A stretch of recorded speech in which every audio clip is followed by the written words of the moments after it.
खबरों को जानने के लिए टाइप करें विस्फोटक न्यूज। सब्सक्राइब बटन को दबाएं और नोटिफिकेशन के लिए दिए गए बेल आइकन पर क्लिक करें। हमारे वीडियोस को लाइक, शेयर एंड कमेंट करें।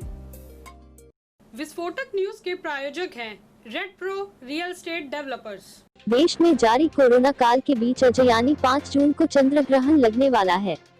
ये चंद्र ग्रहण साल का दूसरा चंद्र ग्रहण है, जो रात 11:15 से शुरू होगा और 6 जून को तड़के 2:34 पर खत्म होगा। ऐसे में सभी इस चंद्र ग्रहण को लेकर चिंतित है। इस साल कुल 6 ग्रहण हैं, जिसमें 2 सूर्य ग्रहण और 4 चंद्र ग्रहण पड़ने हैं।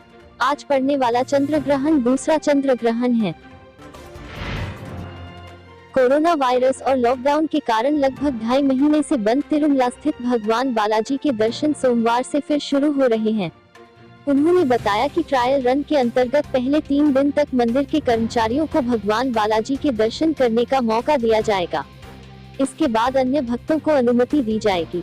मुख्य रूप से दर्शन के दौरान मास्क और सोशल डिस्टेंसिंग का पालन किया जाएगा। तिरुमला के पहाड़ पर आने वाले वाहनों को सुबह 5 से शाम 7 बजे तक अनुमति दी जाएगी। इसी तरह तिरुमला स्थित दुकानों को सुबह 6 से शाम 6 बजे तक खुले रखे जाएंगे। हर दुकाने में सैनिटाइजर रखा जाएगा। केरल में गर्भवती हथिनी की मौत के मामले में पहली गिरफ्तारी हुई है। पुलिस ने एक आरोपी को गिरफ्तार किया है। ये पता चला है कि जिसकी गिरफ्तारी हुई है वो खेतों में काम करता है। एक दिन पहले हथिनी की मौत की जांच कर रही केरल की वन विभाग की टीम ने 2 लोगों को हिरासत में लिया था। गर्भवती हथिनी की प्राथमिक पोस्टमार्टम रिपोर्ट में कहा गया है कि विस्फोट के कारण हथिनी के मुंह पर घाव हुए। हथिनी कई दिनों से भूखी रही और 10 से 12 दिनों से काफी दर्द में थी।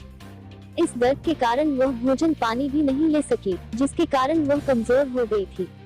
मामले में जांच के आदेश देने के बाद मुख्यमंत्री पिनराई विजयन ने कहा है कि जांच टीमों की नजर 3 संदिग्धों पर है। विजयन ने घटना में दोषी पाए जाने वाले लोगों के खिलाफ कड़ी कार्रवाई करने का दावा किया है। देश में कोरोना वायरस से संक्रमित लोगों की संख्या थमती नजर नहीं आ रही है। अनलॉक के बाद इसमें और तेजी से इजाफा देखा गया है। ताज़ा आंकड़ों के मुताबिक शुक्रवार तक मरीजों की संख्या 2,26,713 हो गई है, जबकि मृतकों की संख्या 6,363 हो गई है। देश के 2 प्रमुख शहर दिल्ली और मुंबई कोविड-19 मरीजों का सबसे बड़ा हॉटस्पॉट बन गया है। इजरायल में जहां कोरोना वायरस काफी हद तक नियंत्रण में है, यही वजह थी कि इजरायली सरकार ने मई के आखिरी सप्ताह में स्कूल खोल दिए। उसे यह निर्णय महंगा पड़ गया है।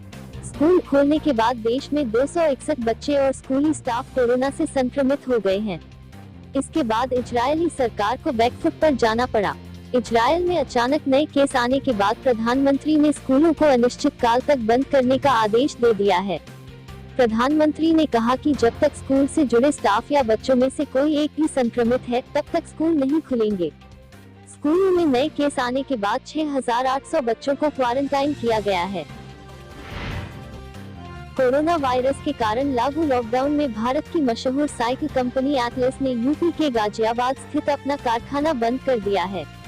एटलस फैक्ट्री मैनेजमेंट की ओर से गाजियाबाद के साहिबाबाद स्थित फैक्ट्री के गेट पर नोटिस चिपका दिया गया है, जिसमें कहा गया है कि बीते 3 जून से सभी कर्मचारी ले ऑफ कर दिए गए हैं। इससे कर्मचारी मजदूर मिलाकर लगभग 1,000 वर्कर्स की रोजी रोटी पर संकट आ खड़ा हुआ है। नोटिस में कहा है कि ले ऑफ के दौरान उन्हें ही मुआवजा दिया जाएगा। वहीं कांग्रेस अध्यक्ष प्रियंका गांधी ने ट्वीट कर कहा कि सरकार के प्रचार में तो सुन लिया कि इतने का पैकेज, इतने एमओयू, इतने रोजगार, लेकिन असल में तो रोजगार खत्म हो रहे हैं, फैक्ट्रियां बंद हो रही हैं। लोगों की नौकरियां बचाने के लिए सरकार को अपनी नीतियां और योजना स्पष्ट करनी पड़ेगी।